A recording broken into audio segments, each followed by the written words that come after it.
Okay, installing this, you pull off your front little cover here.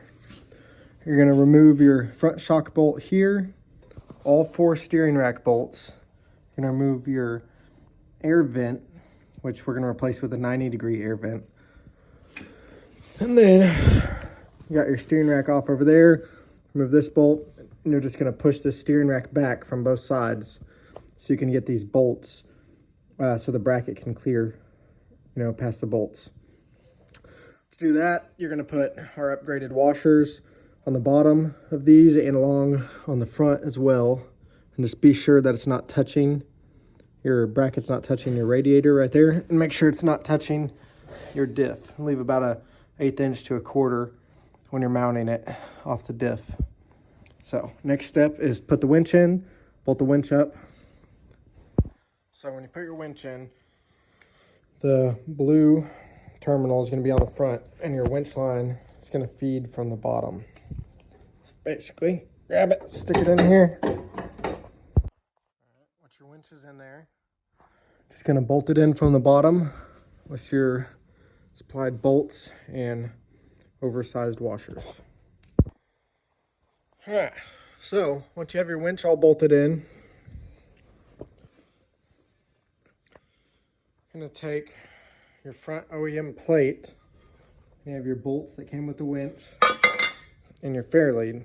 So we're going to take the fair lead and we're going to drill 2 holes and bolt it through here. You're going to have to cut right along that line and right along this line so we can remove this back little old stock bolt holder. So we're going to cut those out, get this centered on here, drill 2 holes, use this hardware to bolt the new fair lead in.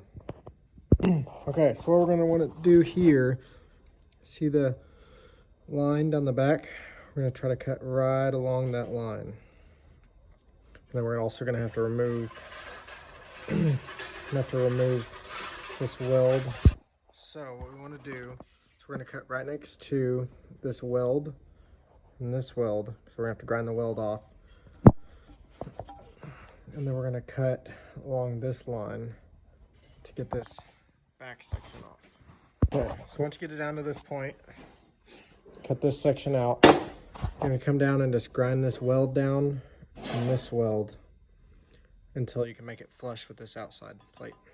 All right, that's how it should look when you're done. So what we're going to do is we're going to mount that plate up as high as we can to where the rope won't catch this, but it'll just be as high as we can get it. So you see here, it's grinded down, got the welds off. We're going to want to mount this basically where those dimples are. We're going to cover those up. We're going to mark it and drill 2 holes. All right, they're marked. Now we just got to drill the holes. All right, it's all opened up. You have your holes.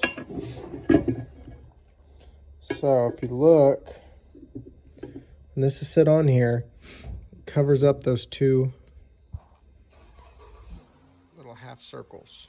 So I'm gonna run it up as high as you can to where you're covering those 2 circles. All right, this is what it should look like when you're done. You obviously slide it in here, back on the front, put your winch line through it, and you're good to go.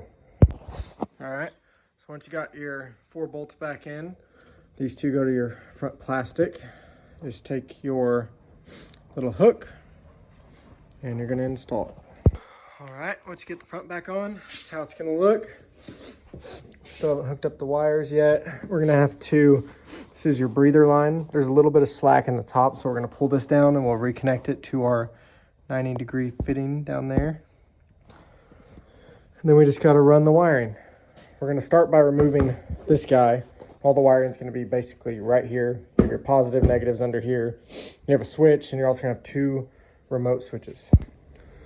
All right, so now to wire this in, our bus bar is actually not in the front. Our bus bar is up under the dash. So we're gonna have to run it through the firewall right up there. It may be different for 2-seater. 2-seaters might have it under the hood.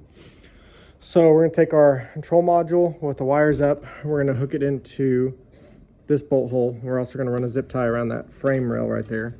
We have our blue and yellow wires go to the winch, and then we're going to run our red and black along with this connector with the green and black wire over underneath the dash, which is going to run to this harness. This one goes to your switch that's on your dash. This one's going to go to auxiliary power, or you can go to forced, power the whole time if you want it to be on even if the key's off. So that's how we're going to run it. Okay, what we got is we got the blue wire hooked up to the winch at the blue terminal and the yellow. We ran the red wires through the firewall right there so we can get to our bus bar under the dash. Here we have the rest of our harness. These 3 wires are going to go up to your switch that's on the dash. This is going to go to your positive terminal under the dash, and this guy is going to plug in to your connector on your module. So we're going to have to feed this through underneath the dash through the firewall. All right, so right now we've got the green wire fed through the dash and hooked up to our module. It's mounted to the bar right here. Got our yellow and blue wires hooked up, and we have our excess red and black wire just pulled over here for now, because we're probably going to bunch it up and hook it up here to the frame so it's not all underneath the dash. So underneath the dash, here's our red and black wires. If you look up there, you see that black terminal, and then you see the red terminal that's covered. So underneath the dash, you can see up there is our bus bar. So you can see our big ground wire coming in with the red looking brace kind of over it, and then underneath that, the bottom right, is going to be our power wire. So we're going to hook both red wires, the little red wire and the big red wire, up to the lower right, and then hook our ground up to that ground wire.